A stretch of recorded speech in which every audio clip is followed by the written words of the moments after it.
got? What do we got there? Hey, how are you, Jamie? Oh, looking good. Sorry, I was delayed. You're fine. I was taking a while to load there. How are you, man? I'm great. You sound great. You look great. And you as well. Thank you. Thank you. You as well. It's the lighting. I tell people, you got a good lighting designer. No, I'm all of those things. Right. Well. So this is super random. I just have to say, I got to say two things real quick. I love that. Yeah. I feel like I've connected with you so well over the years, and I've only met you once. Isn't this insane? I was just going to say, it's been over a decade. I mean, what was it, 09 in the conference? Summer of 09, the beautiful Last Frontier Theater Conference. Yeah. And yeah. It was a good time. How was that experience for you, heading all the way over to Alaska to develop a play, of all things? Well, it was really awesome as a playwright. I went in 08 and 09. Nice. And so, yeah, I mean, just first of all, just being out there is just surreal. I mean, especially for an East Coast guy like myself. Sure. I had never been that far west. And had you ever been before? No, I had never been to Alaska. It's, but Wyoming is like mini Alaska. The mountains are only like half as tall as Alaska's. And so it felt comfortable. But when we got down off of that little puddle jumper that we took from Anchorage to Valdez, that was still overwhelming because I had never seen mountains that big.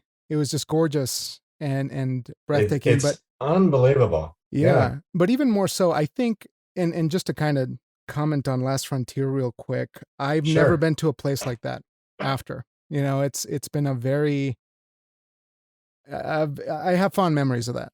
Yeah, for sure. Yeah, absolutely. I mean, as I said, it was kind of otherworldly for me. And I haven't gone to any sort of theater conference like that since, nor before. Yeah. So it was really interesting. I mean, one, it was a great, environment. It was also a great vibe, met a lot of interesting people, such as yourself, who I've still been in contact with, albeit, mainly through social media, but we do, actually, some of us really like interact. And actually a good friend of mine who's in New York, I knew her barely in New York. We connected out there. My friend, her name is Cinda Lawrence, and we're very good friends now as a result of like meeting out there. But it was kind of funny because we're both coming from New York. We just didn't know each other well. But yeah, it was just a wonderful experience. I mean, to go there as a playwright. I was also in readings as an actor too, so that was just extra.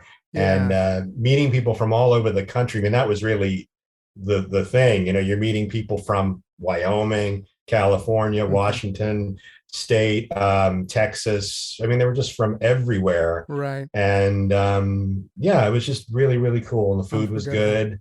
Oh, I still remember the totem. Remember the totem? Did you go to the Totem Hill, the restaurant there? Yeah, the halibut. They got the halibut there, right?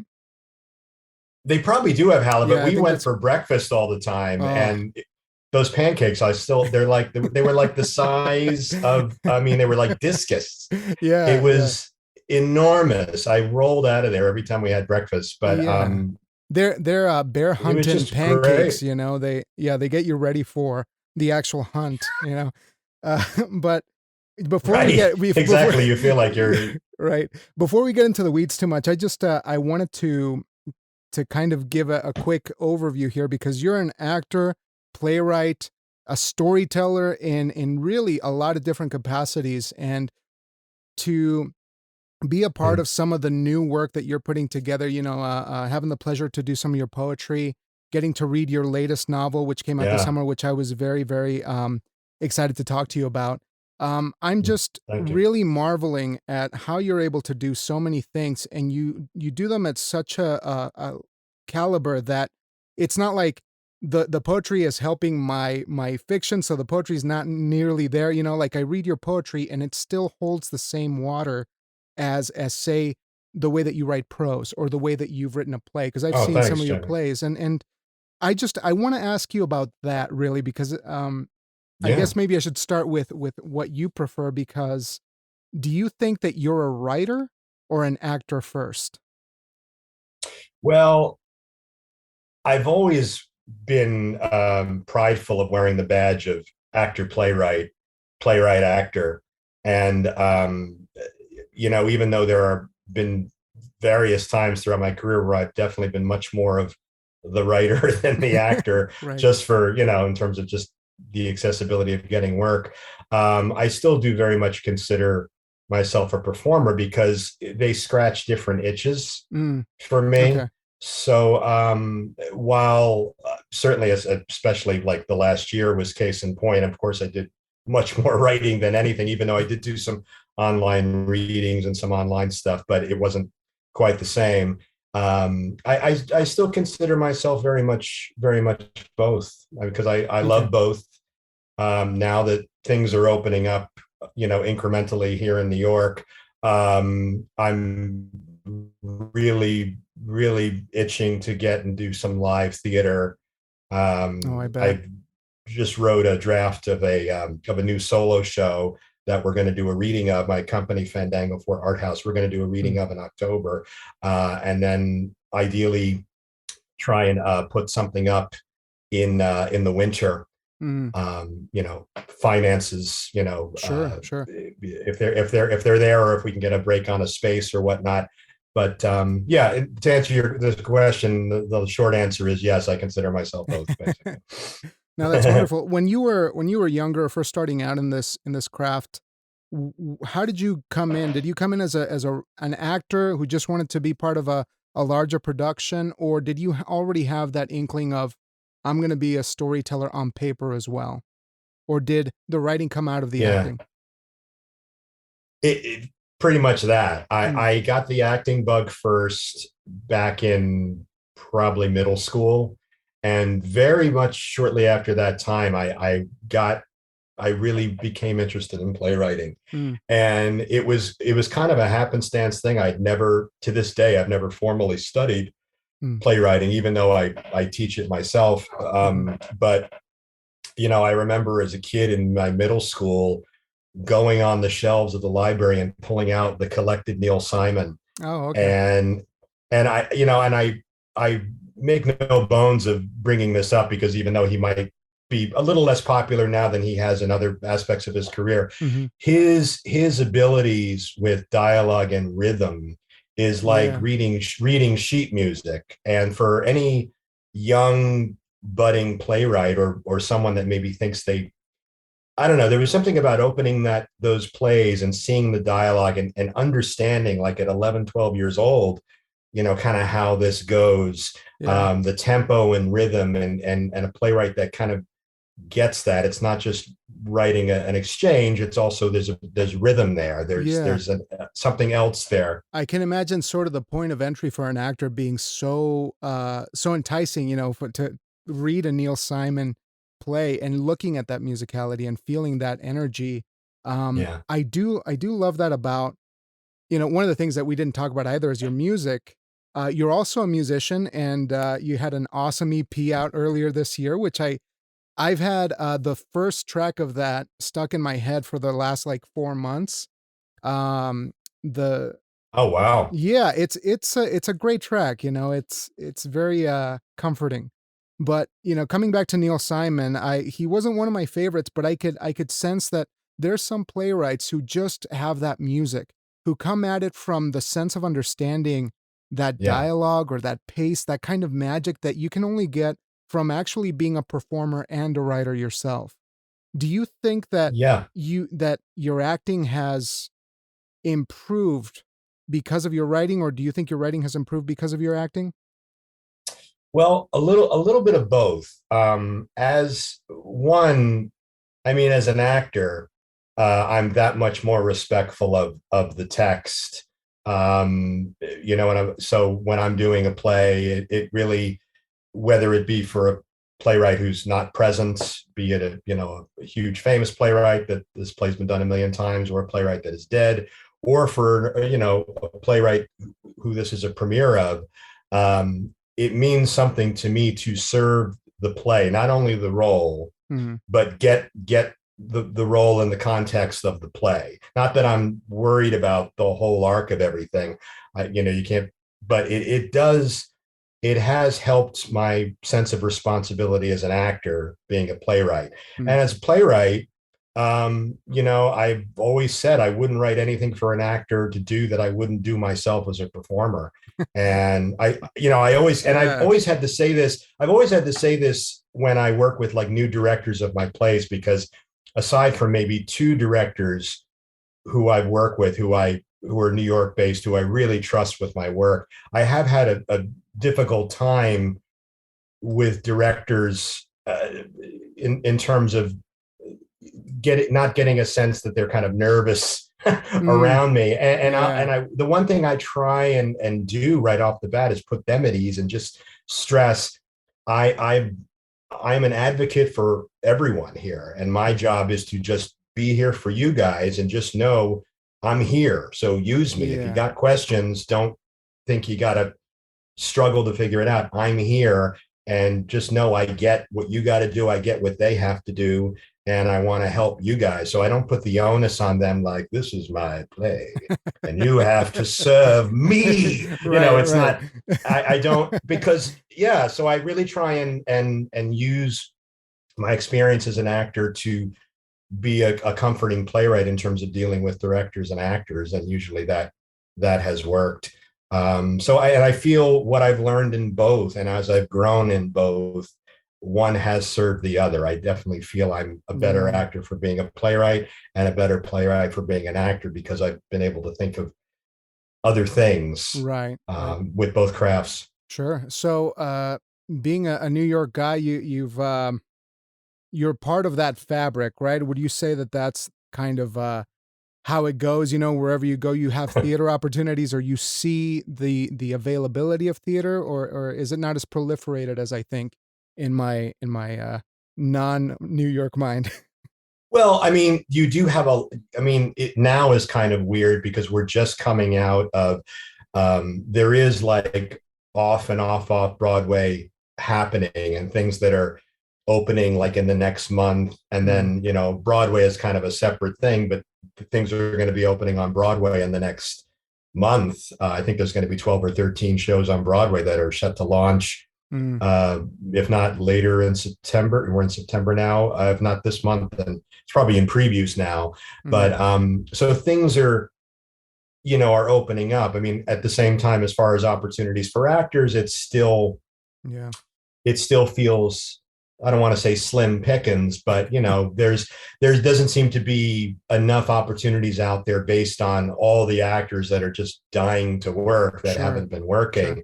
So that can make everything seem smaller by comparison. So looking at the assessment of, I guess I value your input as somebody who's kind of been there at the ground level of New York, going through something like this. I imagine your experience as told by your poetry in 104 Days of Poetry, it just seems like it was such a drastic experience from what we had here, where we're normally in isolation here. We're normally at a distance and everyone's at arm's length, in essence, like emotionally and that sort of thing.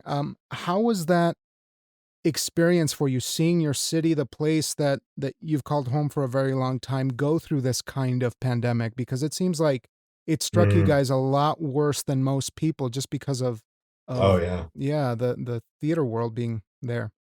Well, I mean, the population of New York City, and when I say the city, I say like the city and the surrounding boroughs of the city, Brooklyn, Queens, and the Bronx. I mean, you're talking 8 million people. Yeah. And that's not even including all of upstate, which is like a separate state from New York. I mean, New York is basically divided into New York State and New York City. That's basically New York. And they're two very, very, very different places. New York upstate is probably not much that different from maybe where you are, maybe not as spread out, but it's still very different. But from the city's perspective, I mean, I was just talking about it with a friend of mine today. I mean, it was in a day. I mean, I remember what happened the day before all the so-called crap hit, because I was a teaching artist at the Boys Club of New York I was Hmm. teaching drama there, and I had just come out, and like the next day Yeah. was the 12th, and when everything was starting to be shut down. Right. And it was, and then coming to New York, having to come into New York, like, because I live in Brooklyn, like a couple of months later, and it was like a ghost town. It was, because there was no reason to go in really, unless you were, I think I came in the first time to like give blood or something, Hmm. but it was, yeah, it was a ghost town. It was like Night of the Comet. It was just very, very strange. And the thing was, you just did not know. This seemed like a very open-ended thing. You did not Mm. know. You couldn't presume all things will be back. I mean, you were always hopeful that something, the month or 2 months will kind of come Hmm. out of it. But then just things metastasized that people not just in New York saw, Hmm. because it was a combination of how this thing was developing combined with our lovely president and government we had at the time that was, Yeah. I mean, literally symbolically pouring gasoline on everything. And it seemed that for New Yorkers, at least, we had, and it's odd to say now because he's just uh, been basically deposed, Governor Cuomo. Right. But you have to say, and I think many New Yorkers will tell you this, is he was kind of a saving grace in terms of sanity. Mm. Every day, and I go into this in 104 Days of the Pandemic, Sure. on a couple of poems where I talk about like just a day that my wife and I ran to do some errands, got some lunch, came back and watched the governor speak. And that was Right. kind of almost like a scheduled thing. He would speak for 2 or 3 hours. He would go through the Oh, I remember breakdowns of that. things, Yeah. and his voice was the antithesis of what we were hearing in DC, and it was Right. somewhat of a solve. I mean, we needed it. We needed someone that was an elected official to tell us that we weren't completely going off the rails here. Mm. So, excuse me. So New York had that kind of center, at least, as much as we were in the line of fire with it. I mean, we Mm. were dealing with so much. We had, I don't know if you had heard, we had, there were tents in Central Park because of Hmm. the overflow of hospitals. I mean, it was very scary. Hmm. And the fact Yeah. that we've come through it now, I mean, we're not through it completely. We have to be cautious, but there is a sense that things are getting back to normal, but it still will take some months. And all we can do is kind of just go with it and do our Hmm. due diligence, and protect each other. Yeah. So how did 104 Days of Poetry essentially begin for you? Was it something that you just had to do, or was it more like I gotta stay fresh, I have to write something? Or is this part of our routine where you just gotta crank out some stuff pretty regularly? Well, yeah, at the time, 104 Days of the Pandemic was one of a couple of different writing projects. I was actually still working on my novel at that point as Mm. well, The Woman in the Sun Hat. And just to cut to that for a quick second. Yeah. So I had put The Woman in the Sun Hat was a novel that I had worked on and off I had worked on and off for about 5 years, and I kept putting it Mm. aside to work on plays because I'm like, no one's in a rush for me to write a novel. And then when the pandemic hit, I went back to it, and was about halfway to where I wanted to be. And I said, okay, well, this is the excuse for me to finish this. Mm. And so pretty much from March through July, I finished the draft of Woman in the Sun Hat. At the Okay. same time, by March 19th, I just had a compulsion to also write a poem a day, um, regarding just basically my experience with life during this pandemic from the perspective of the New Yorker. Mm. And and it was I knew it would kind of be an open-ended thing. So I said, well, let me write it. I can't write these poems in perpetuity. So I'll Mhm. make it to June 30th, which happens to be my birthday. Mhm. And I said, well, that's probably a good enough day to end it. And so I started writing these poems daily, beginning on March 19th through June 30th, which made 104 Mhm. days. And basically, from the start, I'm vaguely remembering that I think I thought that this was just going to be what I was experiencing on a given day, be it more political based, more personal, Mm-hmm. more New York based or world based. And then things were happening in the world that was outside of this pandemic, and it not only is there a lot of poems in here that are personal in to me in my life, even in my past, but Mm-hmm. then stuff like George Floyd happened, and Ahmaud Right. Arbery happened, and then we had protests and Oh, rioting, and so yeah. it became something else again, while all this other stuff was going on. So to me, that made it for an interesting narrative, because you're not getting one thing, you're getting many different things. Mm. And there were even some days that were like, one day was like um, the anniversary of the Kent State massacre, Oh, which right. coincided with when in Ohio they were raiding the Capitol because they didn't want to be locked in. And I thought, what an irony. So I have a Yeah. poem like Ohio 1970 2020. They have this now, and then back then, we had kind of a juxtaposition of incidents in the same state. And so there was just little things every day. Most days, there seemed to be something that would just fuel something. I didn't go into a day knowing what I was going to write. Kind of the day dictated it. Mm. And if it was a historical, like one of the poems I wrote was the anniversary of Tiananmen Square, so I wrote a poem about Tiananmen Square.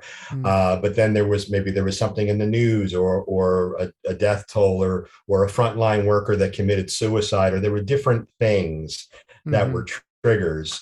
And so they came out more or less, without much force, Mm. through the end. And my goal was to not mess with them, to kind Yeah. of leave it as is. I mean, to be honest with you, Jamie, I mean, I maybe cut 2 lines, and just made a couple of little punctuation corrections, but Sure. pretty much every Sure. poem you see is as it was written on the day. And that's great, because I think that one of the things that we get carried away now is development in all its forms. And I really think that, I mean, as a playwright, you definitely know that that feeling of like we're beating this into the ground. Mm, Sometimes, especially in poetry, I can imagine it's a good exercise to understand that maybe what you were able to expel or create or conceive in some way is kind of okay as it is. Like we have very little yeah. patience anymore to just let things be. And I mean, how do you feel about that? I mean, you run Fandango for Art House. I imagine you do a lot of development there. I kind of see that you do some of that stuff too. Well, the company was formed it's my wife, Judy Alvarez, and myself's own company. And I basically created it as an outlet for my work, basically, Yeah. and to work with create opportunities for our friends as well as myself as a performer, when if I happen to write something for myself. But it really is not, we're not heavy into development. We do reading. We have a reading series. Okay. So I mean, that's Oh, as that's much development as yeah, we I think that's do. what I'm thinking of. Yeah, we don't do like, I don't have like a dramaturge brought in or whatever. I'm not a Sure. huge fan of that. I I was mean going to that ask you, I yeah, a bit more pointedly, what your thought was on development period.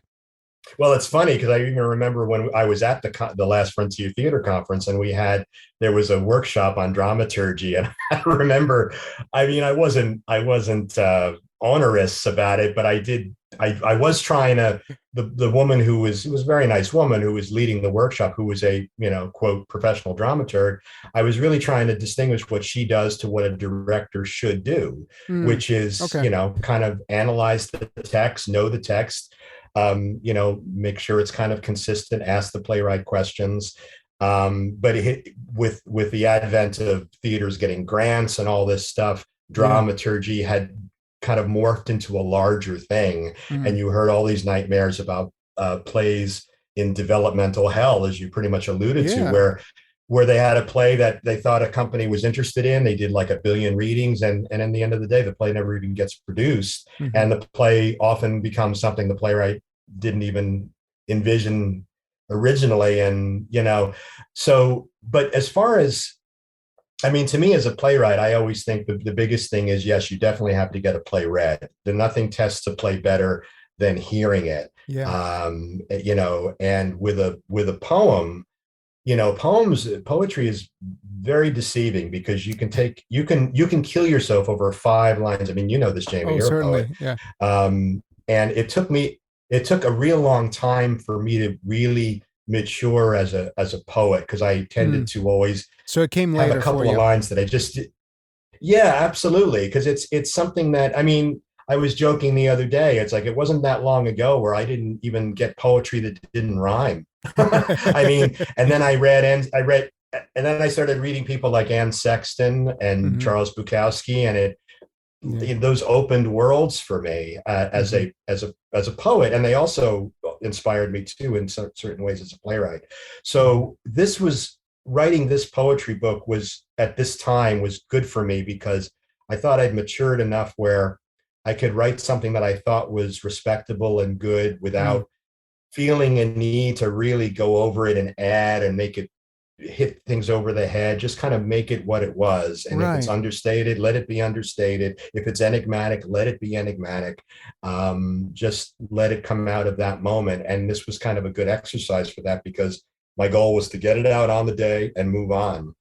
And that's I tried to stick to that. Yeah. And I love that. It's just got to be a good counter to the kind of beating that we take in the theater life, where you do have this thing that you're able to see through to the end. And maybe that's what it is, it's just feeling like nobody's going to mess with this one. Like you kind of have to, you have to just let that be.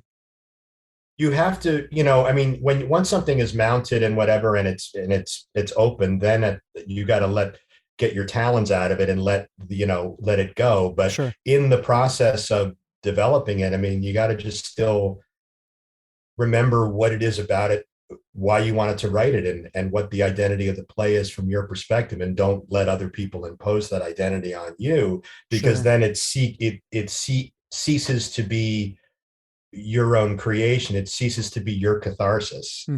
And so that's just always an important thing to keep in mind. So as you see it, when you create your own work and you produce it on your own, which I'm a big fan of, I think that's kind of the way to go. Do you feel that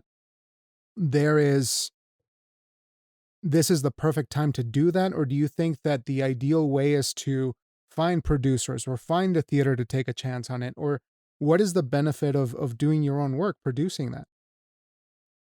Well, I mean, in the ideal world, and particularly from my perspective as a playwright, I would love to write a play, already have theaters that were interested in it, and have them mount it and have it on their nickel, and just be the playwright. That's kind of the idealization. But what the reality is that you can go very easily. I could have one full length that's done at a nice regional theater. And then you can go 3 or 4 years and you're not getting your full lengths done anywhere. And so part of why I created Fandango for Art House was because I was impatient as heck, and I wanted to self-empower myself. Not that it's easy to raise money to do a play, and go through, and get insurance and all that.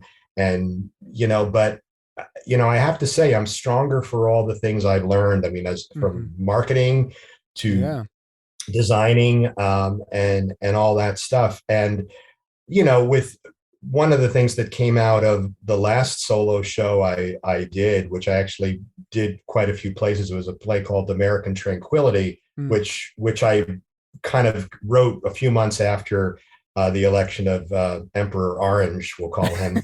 And it was about and that is mentioned many times in 104 Days of the Pandemic. So I think people will get really quickly. Yeah, I try not to say his actual name.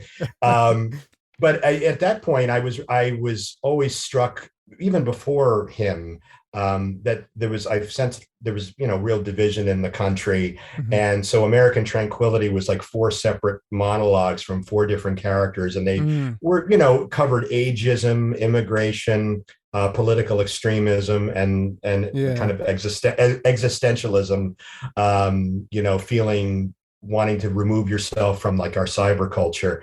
And it was those were themes that were in me for a while. And then when he was elected, it it germinated very quickly, and I wrote it in about, 2 or 3 months. And because it was a solo piece and it was pretty low rent, I, was able to kind of do that fairly inexpensively. I did it mainly in New York at some like festivals, and even at the Capitol Fringe in DC. And then I had an arrangement with East Village Playhouse, which I did 2 different runs of it, and even had an extended run. Oh, great. And by the time we were coming back the second time, they let us be there rent free, and they just took the box office. Wow. which made it possible. And so they're hanging by a thread. Last I heard, I'm still in connecting to the guy who runs the space, because their landlord has let them stay there rent free for like a year. Oh, wow. So I'm hoping that's something that even after the pandemic, the landlord can equal that generosity. Yeah, and have that space, because then that'll make it more affordable to produce my next piece. But ideally, it's a pain in the butt to produce, because you got to think of so many other things. But once you go through it, as I said, you're stronger for it. Right. And once you can do it, then you don't feel as emboldened to theaters that reject you, basically.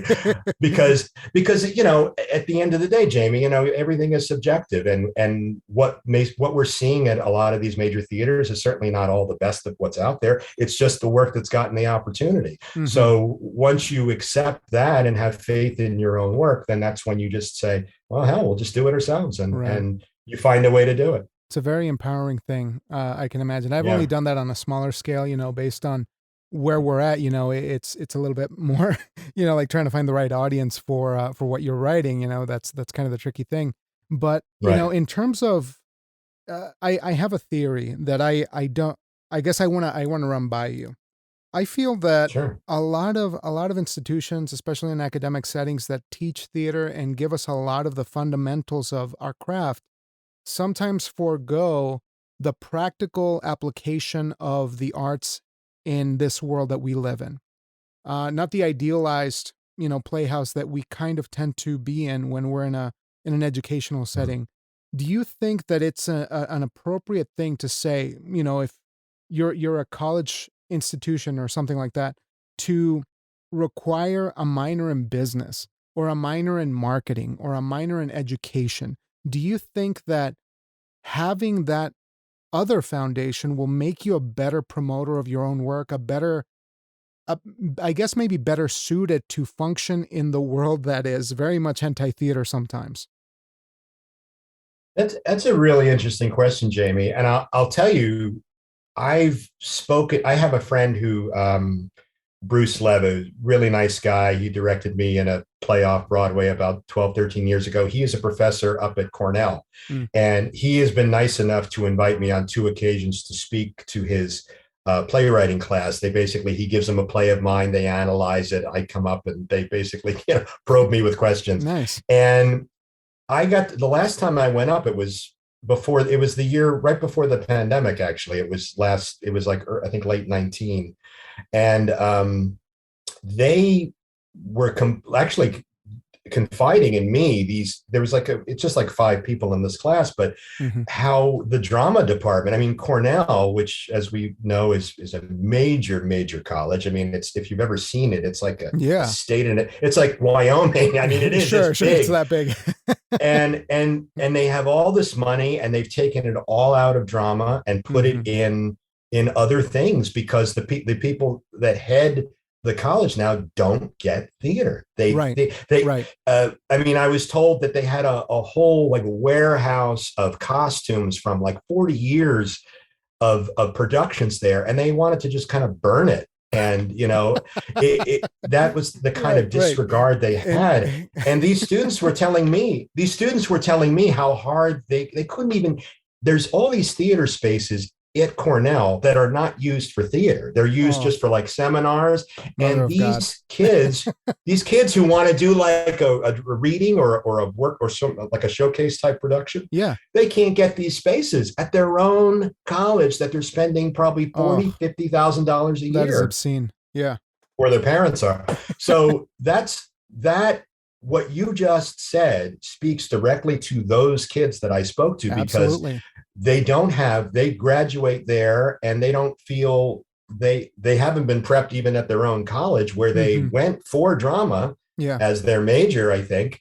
And now they're going out and they don't even know where to begin. And one of the things that I had told them was kind of what I'm telling you about, get with, I didn't even go to college. So having the benefit, a lot of these companies, started off with going back to Steppenwolf, they were college friends. They knew each other and they started something in a church basement or whatever. And that's how things start. And if you have at least 2 or 3 like-minded fellow artists, you can do some cool stuff. If you work out something, you get a space. I mean, it's always best if you're not like way out in a very rural area where it's already hard to get audiences. But if you are, even in a small town or in a city that doesn't have to be New York, if you just get some like-minded people and band together, you can make something. And you have to be prepared to do that, because if you're just going to go out in the world and think their opportunities are just going to be there, or that everything that you're going to apply for, you're going to get, it's just not the reality. Right. And to be honest with you, that is exactly how I felt when I left the University of Wyoming. Not to discredit anything that I learned there. I mean, it was very, very useful for me. I mean, I was first in my family to go to college in the U.S. My older sister had a completely different experience in Mexico. Wow. But it felt like there was no practical application in my mind, or maybe I was just sheltered. I had no one to really look at. And my biggest thing was just feeling like I had a delusion that nobody told me about for about 4 years. And then after that, it kind of like the bubble just kind of popped in it and everything made sense. Like, oh, nobody's going to come and pluck me out of this place to do this. Or, even when I was in Seattle doing theater there, nobody's going to extend a hand to do it. You really have to be your best champion, and you have to acquire as many tools as possible to survive. And I just feel incredibly sad for especially those kids, like you're saying, dropping $40,000 to $60,000 on an education that, they might have been better served getting something to help them navigate this world that doesn't understand theater. And I just think we need the tools to back ourselves up in the real world. I guess maybe that's the argument. And I think, I mean, it's a great subject to bring up, because, what we knew as theater before this pandemic started is a different theater now. Now, we lost a lot of theaters. We lost a lot of theaters in New York.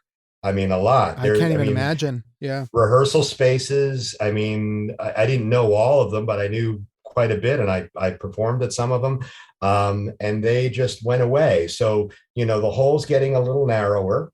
And so what do? Well, if you still love it, if this is what you do, you figure it out. Right. And, hopefully, states that have, a cultural interest will help get the legs back on in the culture department, and be able to restart, give rebirth to some things. Because once you take theater out of the equation, to me, it's hugely damaging to the future. I mean, there's already so many kids that don't have exposure in their high schools. They can go to high school and college and know nothing about theater. Right. And they know streaming, they know Netflix, they know, that's what they know. Sure. But the experience of being in a room with other people is irreplaceable. And we have to foster that. It was already very precarious before the pandemic, and now it's gotten worse. So now it's just the time to just figure things out and figure out what you can do to get around it. And kids that are coming out of college, as I said, the best thing that they'll have is other like-minded people. And, I think they'll come up with something. I mean, even if it's a very small thing, and, even if they just rent spaces, if they're doing their craft, if they're doing what they love, then there's a victory in that. So Awesome. That's what we got to foster that. Yeah, I absolutely love the way you frame that, because it's one of my major points about doing this whole thing is pretty much articulating to people that we need the arts, no matter where you are, no matter where you come from, because it is a foundational thing for the well-being of a community. And the more we build that case, even by just doing something like this, I think that's the best direction to go. But I was going to Oh ask yeah. you in terms of, I guess you being a solo performer, this is, it's pretty much like, I can't even imagine being out there on your own on stage and doing your own work. Can you describe to me the high of doing that?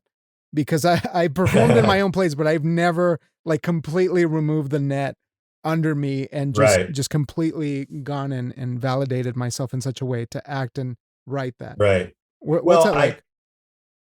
it's, I have to say, I've never written my multi-character plays that are not solo works as a role for myself. I've always written those for other actors to do. The solo plays basically came out of necessity for me to create work for myself as a performer.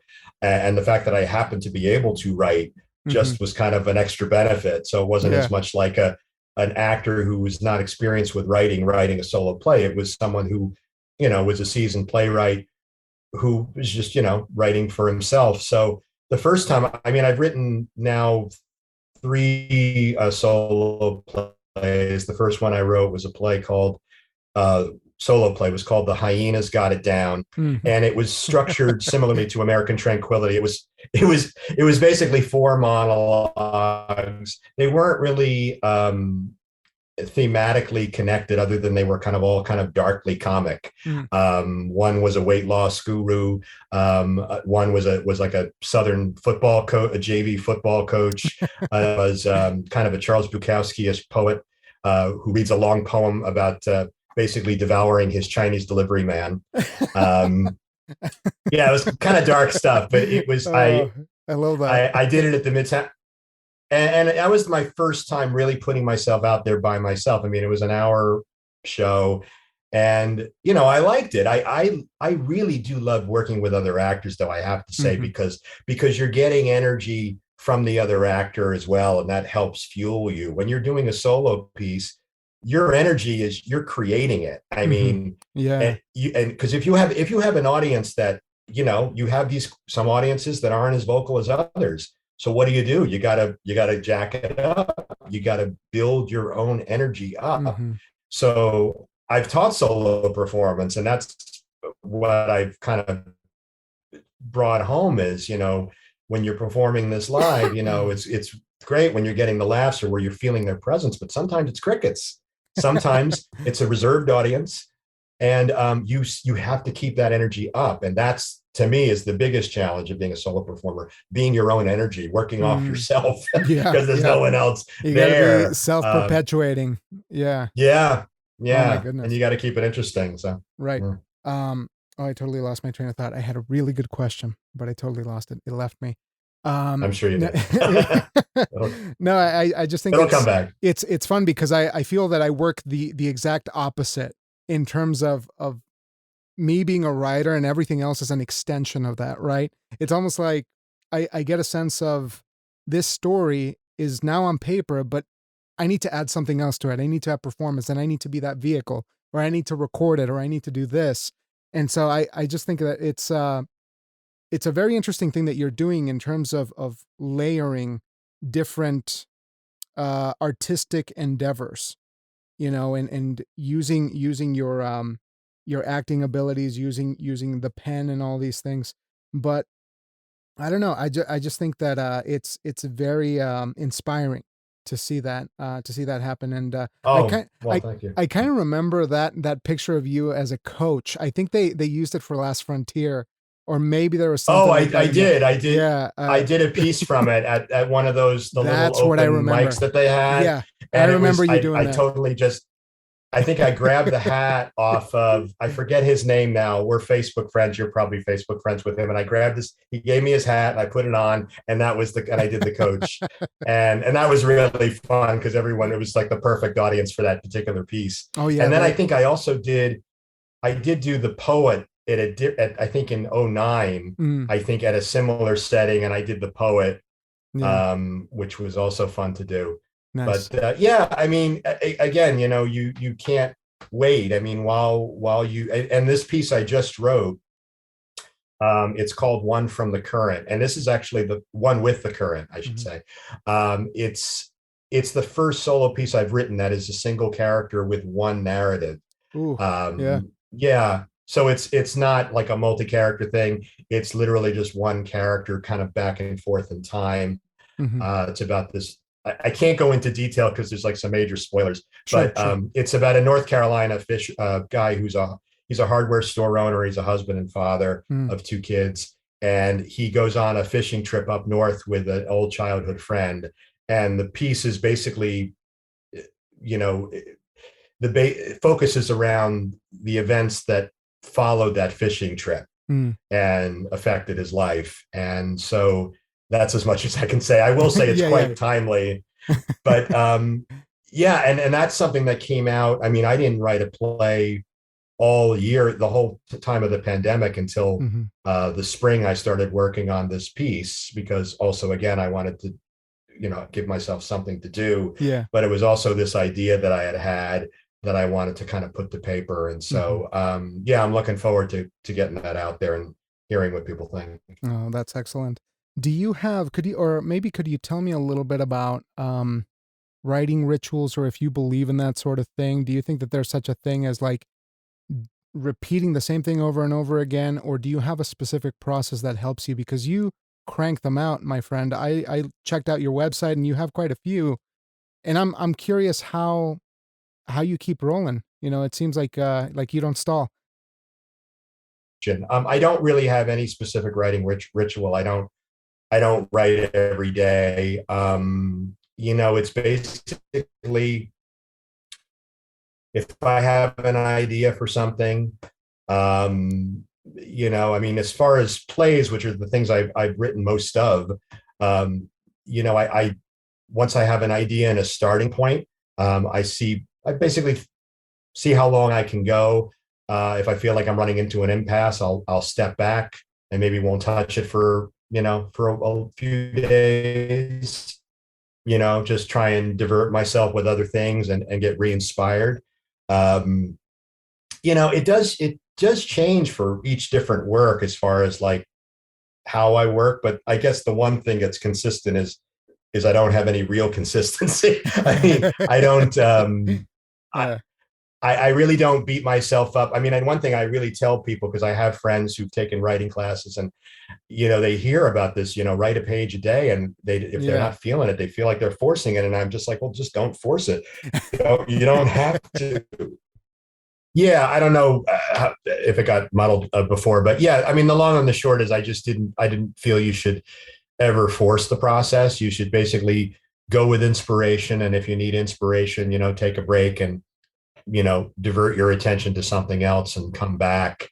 And that's usually more or less what's worked for me. Awesome. You know, and then you have these patches where you finally, you know, if you get in a zone with something, and that could take you a long ways, and you just basically ride it out. You know, you try and seize that moment. Absolutely.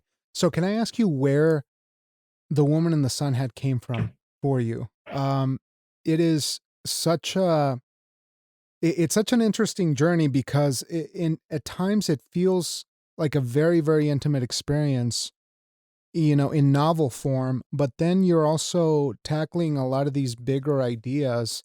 In particular, I was really struck by the class divide and this sort of thing. There's a lot that you cover in the novel, but just primarily, where did that initial impulse come from to write this?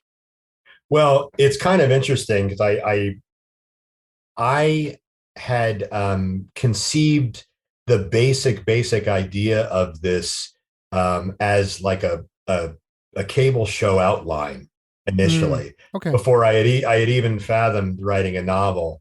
I think the initial impetus was there was like a film producer who had come to see one of my plays, and he basically wanted to know if I had any ideas for things. And so that was my incentive to kind of come up with some stuff. And I had that idea initially just as an outline. And then I came back to it sometime later and looked at it and said, you know, I think this would actually work better as a novel. I think I Mm, really could see this as a novel, and this kind of outline is it can start me off because I already kind of had just a general air. I had the basic premise of it. I didn't even have a lot of what happens in the second half of the book in it, obviously, hmm but the basic impetus of this woman, for Peggy Buboni, who's lives in this affluent fictional Long Island town called Cold River with a very successful dermatologist husband and two kids. And basically how it all, and she's just getting back into teaching literature when she had basically been just a housewife and mother for the better part of the last decade and a half. hmm And she's just getting back to kind of having a sense of of her original aspirations when she came out of college. And then it's like a door slam, and everything just turns with the arrest of her husband for insurance fraud. And that was pretty much what I had. And then the journey mm, that she would go on. And then once I got into committing that this would be a novel, was just, it was more about the journey. It was more about, mm, where she's going, what she learns about herself, what she was, what she became, and her roots. And hmm that became, very, interesting for me. And so I just kind of went with that. mm, And, my goal was to make this. I mean, to me, ultimately, if someone asked me what I feel this is, I think it's a character study, because right. that's what I consider my plays to be. I mean, while they are about something and they have plots and themes, at the end of the day, I always conceive them originally as character studies. And I wanted the book to have the same integrity that I put into my plays. I really wanted this to be a real character excavation hmm of this woman. That's what I sought out to do, and really just explore. To Yeah. me, the real interesting thing was, our paths can divert very easily, and of course, for reasons of marriage and motherhood or fatherhood or whatever, they can change, and hmm you could lose sight of what you originally, had set for yourself. And sometimes people are content with changing and being that other thing. And then sometimes it really is like a part of you that's just gone or dormant. And Right. Peggy, it's really a novel about self-discovery. And that's a theme that's always been really, really interesting for me. And I thought it just worked really well in this form. It was fun to explore. Yeah, and I really am taken with that sense of peeling the onion back, and the way that you handle that throughout Mm. the book, because you do get tidbits and you do get just a bit of momentum toward these kinds of realizations. But even as I was, in the second half of the book, I still wasn't sure how things were going to pan out. There was just a lot of mystery that was Mhm. lingering in terms of, in particular, that relationship with her mother was very poignant to me and very well drawn, just Mm. in terms of how you inherit certain things from your parents. I think it's a big theme in my work, and the things that I like too. And so Mm. that just naturally, just I gravitated to that. Yeah. And I thoroughly enjoyed the way that you wrote these characters. They Thank you. they really Thank came you. alive, and they were very exciting to me. But against this backdrop of, and correct me if I'm wrong, maybe I'm reading too much into it, but that clear class divide and the entertainment and the way that I guess entertainment is packaged for certain people who just don't have the resources to know anything outside of their own silo I Right. was very intrigued by that. Like, is that something that you see regularly, or what brought about that portion of the work? Did it come from the characters? Yeah, I mean, the thrust of Peggy's drive is basically keeping where she came from as much at bay as possible. That's Yeah. been where she's at the beginning of the book. It's like so suppressed underground, that the fact that it ends up surfacing so much that, it hits her in the face, and it's something that she can't not address. Mm, Um, and I think, where we come from is always it's just important to who we are as individuals, even if they may be horrible beginnings. Mm-hmm. I think you can't ignore it, I guess, at the end of the day. Yeah. And I think, I think in terms of the class thing, I mean, I think different classes have different priorities in their lives. And I think what satisfies one, um, you know, like there's a lower middle class people, such as Peggy's mom in the book, may be completely satisfied to just watch Dateline and sordid crime shows Yeah. that she's seen a million times over, and that satiates her enough. Whereas where Peggy was living for 15 years, it was all about keeping up appearances and facade and social appearances and parties and and I think conformity is also a big part of the book too. Right. You Yeah. you conform yourself to thinking you're being something that you want to be when it's not really you, and the fact that you can only find out that when a tragedy happens, and then you have no choice but to realize this has all been a ruse, this has all been a facade, and what am I really? What the hell am I? And what is my purpose here? And I think that's the roots of the story, the drive of the story. Mm-hmm. Yeah. And it was a very rewarding moment to get to that. And obviously no spoilers, of course, but just thank you. just like the way that things unfold and resolve, it definitely was not something that I expected, and it was very enjoyable. But I did sit with it for a while. It's almost like around bedtime. My wife and I are reading our respective books, and I just sat there. I closed the book, and I sat there for a little bit, like, huh. It was, I think, a wonderful response, because my mind was just kind of going in a million different directions about, Right. the kind of resolution that you only get in good writing. So I just really want to commend you for that, because it did take me on a journey, and Thanks, man. you had me Googling places like Cold River, and I was like, gosh, shit, I better get this right. Or, he's going to think that I have no idea where New York is. I thought it was in the South Pole. No, Well, I think it's kind of freeing, isn't it, setting the story in Cold River rather than one of the actual places there, do you think? well, you don't want to have anyone say, well, that doesn't exist here or whatever. Yeah. If it's a real place, all of a sudden the onus is on you to be accurate, whereas if you make up a town, you have creative license to just make it your own place. Well, there could be a road there. There could be a French restaurant on the corner. There could be that street. There can be a Cornelius Street, and there can be that. I mean, I always love that. I always make up towns and plays, and it just makes it easier. I mean, even when I've written pieces based on like a historical, like, mainly most of my plays, with the exception of like my last full-length play, called John Frederick Parker Leaves at Intermission, which was about the guy responsible for guarding President Lincoln the night he was shot. Oh my God. Yeah. Yeah. Wow. But aside from that, I've done my plays that have been inspired by real people. I've changed the names and changed all the details, the general details of it, because I didn't want to be put in a hole where I had to be accurate to that person's story. Sure. I wanted to make it my own. To me, that's much easier to have creative flexibility, as opposed to being more of a journalist and really, analyzing the geographies of a specific town, if you're depicting a real town, right, and all that. So. Yeah.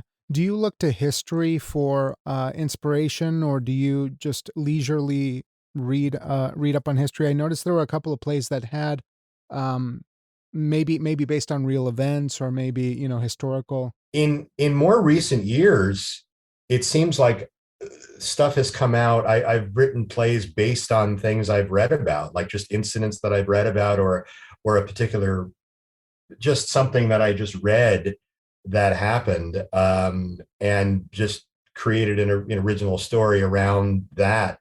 And I just found that to be another really interesting way to launch into an idea, or launch into a story.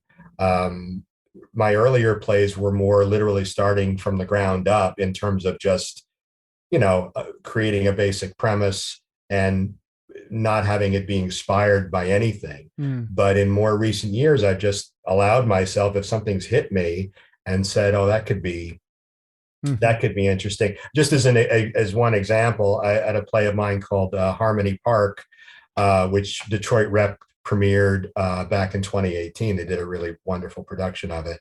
And that play is basically about four landscapers in a park in Queens. And Harmony Park is like a fictitious park in Queens. I've actually since found out that Harmony Park is actually a real park in Brooklyn, but it's neither here nor there, but I like the title. And so basically that came out of something I had read about, there was, I think it was maybe 2017 or 16, I read a story in the paper in New York about a disgraced cop who was, he had been involved in a very notorious abuse of a I don't know if you've heard of Amadou Diallo. That was like a name that was like really resident here in the 90s. So. Yeah, there was basically 5 cops, and they just battered him, and he nearly died. Oh, no. And all these cops were imprisoned. And this one cop, he wasn't like the most instrumental, but he was, he was there. He didn't do anything to stop it, and he was sentenced to, I think, 5 years. And so he got out. He served his time, and then he tried to get a job at the local Con Edison here, which is our local electric plant here in New York. And he was hired, and the person that hired him knew of his background and was like, all right, the guy served his time, and hired him. And then word came out from people that were working with him who he was, and they went to HR and had the guy fired. And so I saw that, and I thought, now my play is nothing about that. But I had that initial premise of, well, what if there were these guys that were working on this park, and then they get a new guy, and he has this thing in his past. He was a disgraced cop, and they don't know this right off the bat. And they befriend him, and they become friendly, and then they find out. And actually, the play is more about the relationship between this Black foreman and his younger Italian-American sort of protege, who's a landscaper. And then there's they have a kind of almost like a father-son bond. And then this other guy comes and befriends them both, but then they find out about his past and the rift that creates. And that all started just from an article I had read, and then just made it into something else. Oh, and that's a fascinating premise. I'd be curious or eager to read that. That does sound like a really good sure. one. In terms of looking at theater as something that can create actionable change, or do you see theater as activism? Do you think that that theater is an effective communicator for the world we live in now, as a tool for activism or enacting change? Well, I will stress this.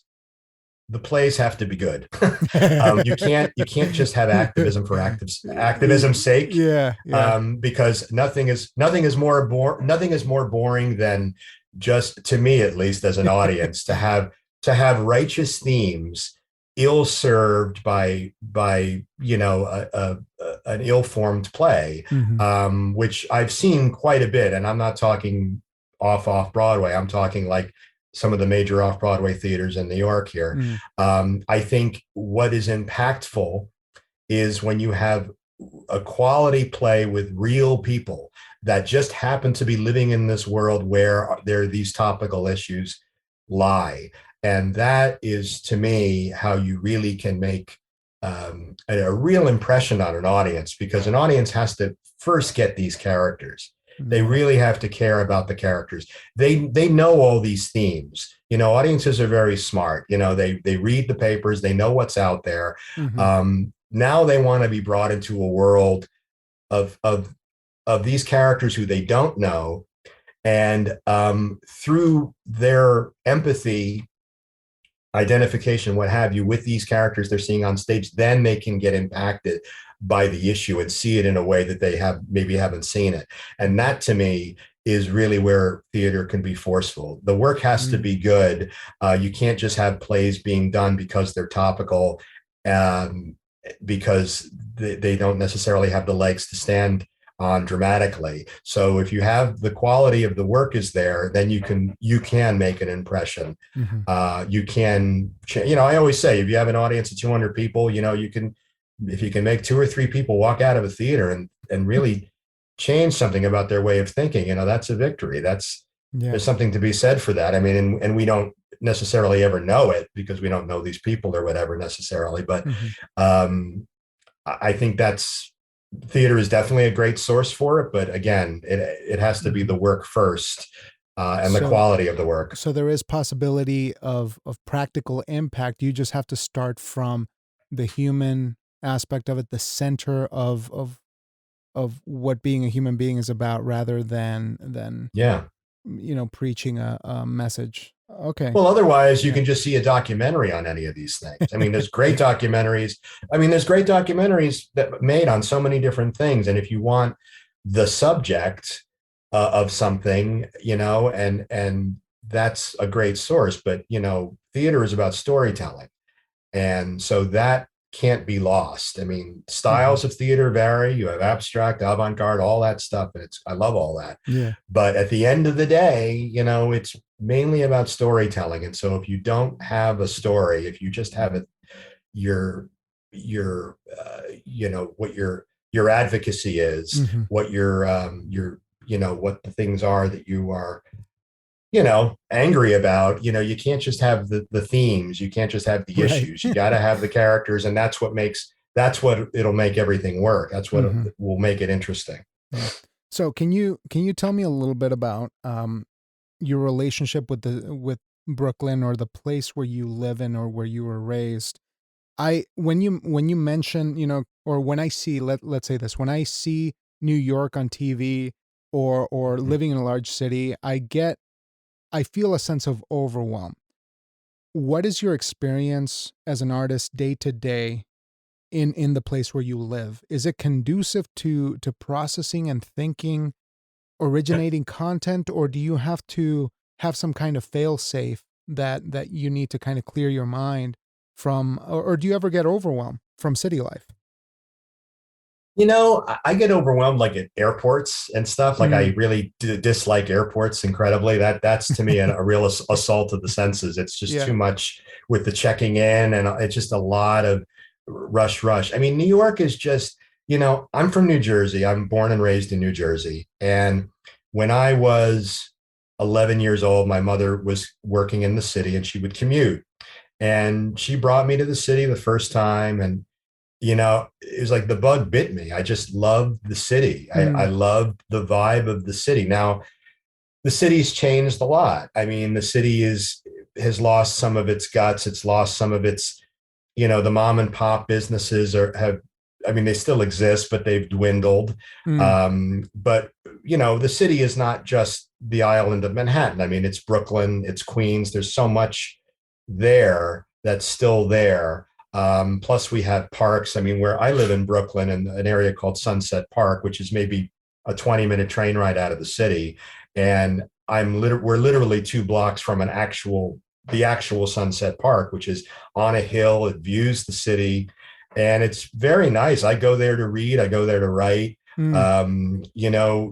I think unless you live in like there's apartments vary in New York. There's the walk-ups that are, you walk up 5 flights of stairs like my wife used to live in, and apartments are very close to each other and you can hear things through the wall. Yeah.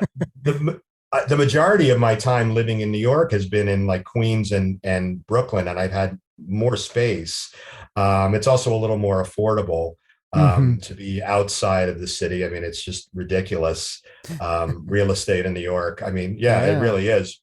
But you do it's a little more, I wouldn't say, rural, but it's not rural, but it's nice because you still have everything you need within arm's length. You can quickly go out and you can be inspired, and you could see things and you can be surprised. I mean, sometimes it's annoying. Sometimes I ride the subway, and if I'm we have a mask mandate. And if I get annoyed when I see people not wearing a mask. I mean, during the middle of the pandemic, I was seeing this, and you have to pick your spots of who to address, and because you don't know who's nuts. Sure.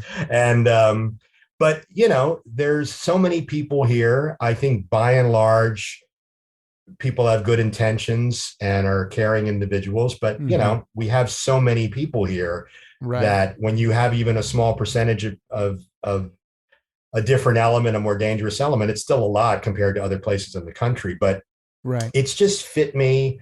It's just fit me like a glove. I mean, I love going to other places, but I always feel comfortable back in the city. I always feel comfortable knowing I can just walk out of my apartment, and if I want Chinese, I just walk a block down here. Or if my wife and I want to go to the Mexican place around the corner, it's right there. So I like that. That is the one thing I am so envious of. You can't even imagine. My wife and I love all kinds of food. We try to get new food opportunities, and we love that about Seattle. You could just get anything and everything. Oh yeah. We come back to Wyoming after our son was born, and we've had to make do with our favorite Thai restaurant and maybe one Mexican place that's pretty legit, and that's it. How far are they from you driving wise? Well, they're in town, and this is going to be laughable. Okay. Just to give you a sense of context too. When you said, the area where you were at was about 8 million people or so, we are 1/16 of that in the entire state combined. So, I live in Casper, which is about 60,000 people, 65,000 people. And we have like a handful of restaurants, but it's pretty traditional, like American food, like burgers and stuff like that. And every now and then we get a gem. And when we get that gem, we try to support it, be a good patron and eat there all the time because we don't want it to go away. Yeah. Absolutely. So we're just like, we can't, okay, even though we don't feel like Thai food this week, we got to have it because we don't want it to go away. We want it to be there tomorrow. Absolutely. Yeah. But in terms of the experiences in your day to day, what is inspiring you right now? Are there any works of art that you really enjoy? I did love the Van Gogh moments of the Woman in the Sun hat, and we recently went to a Van Gogh exhibit in Denver, which was pretty awesome. It was one of those immersive ones that was. Oh yeah, my wife and I just went to it 2 weeks ago. Oh, yeah. Nice. Yeah. Those are amazing. I wish they could do more of those. I wish Van Gogh were alive to see just how adored he is. I mean, it's these immersive exhibits are like everywhere. I think they're in Florida, they're coming up everywhere. And actually we have 2 exhibits that are from 2 different companies. The guy at the one exhibit, the one that we went to is the immersive exhibit at Pier 36, which is right by the water. And then one of the guys who worked there said, well, there's another exhibit that's a competing company. And that's like on the other side of town. And I was like, wow, this is Van Gogh. Yeah, there's such a rock star. Yeah, absolutely. Did you ever see that episode of Doctor Who where they brought him back to life? I'm going to find that clip and send it to you. I don't follow Doctor Who. No, I don't either, but I do go down a YouTube rabbit hole so often that I must have been looking at Van Gogh stuff or whatever. And they have this clip where he gets to live and see his work. And it's a very moving moment. And I'm not like a huge Doctor Who fan, but I think you'd get a kick out of it, after what you mentioned there. No, it was funny too, because I don't know if you'd seen the movie At Eternity's Gate. Not yet. Is that Willem Dafoe? That's and a friend of mine saw it. I had forgotten about it, and he was like, "Yeah, you really should see it." And I saw the trailer, and it's uncanny. I mean, I was like, "Yeah, what great casting!" Dafoe looks just like him. Oh man, and he's a killer. Looks very moving. I mean, I think it's like the last couple of years of his life when he was like really going through real struggles, but he was still popping out. He was still churning them out. Yeah. But he was also going through just so many emotional struggles. Yeah, and that's absolutely the devastating thing of his situation, in that even though he was going through so much pain, he was able to give us beauty, and they mentioned that in the Doctor Who segment where an art critic is mentioning that, no matter all the pain that he endured, he was still able to see the beauty of the world. And that's the difficult thing. And that kind of stuck with me because why wouldn't you Yeah. want to turn that sadness or that grief into love and light and beauty? Well, because it's really hard. It's very Yeah. difficult. Yeah. I mean, Um, you think, I mean, the outsider, sees, well, he clearly was a genius. He should have been very happy in his life. And they don't get, so many of these are, I mean, Mozart and Monet, I mean, they struggled horribly in their lives. They died yeah. basically paupers, and it's just the ultimate irony of life that, you would create so much wonderful work and you wouldn't live to see the value, see what it's valued at, for one. I mean, that's off the charts. I mean, to think that you pay multi-million dollars for one painting, but also see, what people sing in it. I mean, Van Gogh, for all his popularity, these immersive exhibits is really, he's perfect for it, because his gift with color and the boldness of those colors, it really is like animation, because it's so bold and so heartfelt. It really comes through, and it lends itself to motion and all the things that they did in the immersive exhibit. So I recommend people check it out. Very successful. And I have to ask you this question because my last guest, I didn't ask this question, and I really wanted to, but it's super dumb. What do you listen to? What are you listening to right music? now? Yeah. Music wise? Yeah. Oh God, I go through a phase. We have a boombox that my brother-in-law gave us for our wedding, because that's our stereo system. It's been our stereo system for 20 some years now. Nice. And so I still literally play CDs on it. My iPod, the battery went dead, so I'm not even listening to my iPods, but I go into my old CDs, and I've been playing Elton John's masterpiece album, Tumbleweed Connection. I don't know if you've ever heard of that. Absolutely, album. yeah. I was raised on Elton John. My God. My mom's a diehard. We've seen him 3 times. Elton John. Oh, no kidding. Yeah. Wow. Yeah, What's great about that album is that it's probably the only album that doesn't have any singles on it. I mean, it's just a total concept album. Yeah. I mean, it has songs that became known, but it's just such a masterpiece. And I hadn't listened to it in full in a while, and I've just been kind of playing it pretty much once a day the last week or so. Interesting. Yeah. So. Yeah. No, I'm partial to obviously Goodbye Yellow Brick Road, because those big singles were the only thing that made it to Mexico, when my parents were listening to that music, and they played that 24/7 for me. So I was definitely a 70s music child, like a lot of Oh yeah. Yeah, the Eagles, Me Queen. too. What's that? The Who? Hello? Oh yeah, well, the Who. I mean, I was when I was a kid, before I even knew the Beatles. I mean, the Beatles are my favorite band, but before I even knew the Beatles, I was Paul McCartney and Wings, man. I loved. Oh yeah. To this day, I still listen to his solo stuff and Band on the Run, and all the his first solo album, which he did like on a 4-track, like a demo. Yeah, I mean, I love a lot of this. I was a progressive rock guy, Yes, and Emerson, Lake and Palmer and those guys. And yeah, I love a lot of that stuff. A lot of that. What do you think of Paul McCartney's later stuff? This is just a personal inquiry. Just curious. I admittedly, I haven't been as loyal in getting like the very recent stuff. I think the last album I owned was Memory Almost Full, which was something that I think he had something with Starbucks involved. Yeah, I think it was you can released get it at Starbucks exclusively on the Starbucks label, because they have labels now. Yeah.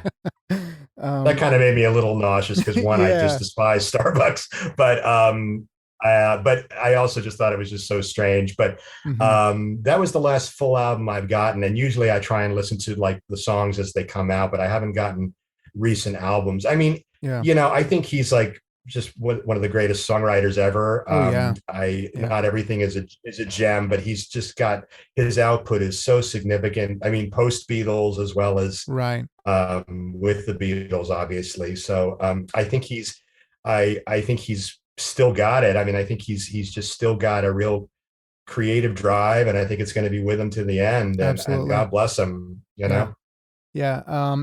My favorite one of late was the one that he did with Radiohead's producer in like 2005. It was I absolutely love Chaos that and album. Creation in the Backyard. Yeah, I adore that album. It's Chaos and Creation in the I Backyard. thought that was probably his last really, really good one. Yeah. Yes, I agree. Yeah. Right. But anyway, Chaos sorry. and Creation in the Backyard. McCartney digression aside. Album. Awesome. Well, I tell you what, man, I don't want to take up too much of your time, but I did want to just plug all of the awesome work that you have going on and that you created this summer. I think obviously you must be quite proud of yourself for the output and of course the great work that you're doing. I'm very honored that you've reached out, and then I've been able to work with you and doing some poetry readings for you. It's really been a pleasure, man, and I can't thank you enough for supporting. Jamie, thanks so much. It really, yeah. Okay. No, I just wanted to thank you for the forum and thank you for your support, Jamie. I really, really appreciate it. And I want to say here that I really enjoyed your poetry book, and hope that's doing well for you. Yeah, I really like that assemblage. It was poetry nice is something I still have a lot to learn from, and I am certainly a student. So I definitely appreciate your work. You're guiding me in the right direction. So thanks, man, for everything. And I hope to talk to you real soon. So anytime you have something to plug, if you want to promote anything or just catch up, please feel free to let me know, because you know where to find me now. Thanks, Jamie. Absolutely, man. And just a great excuse to talk to you. Thanks so much, man. Absolutely. Let's keep talking about classic music. Absolutely. Absolutely. We'll swap CDs in the mail.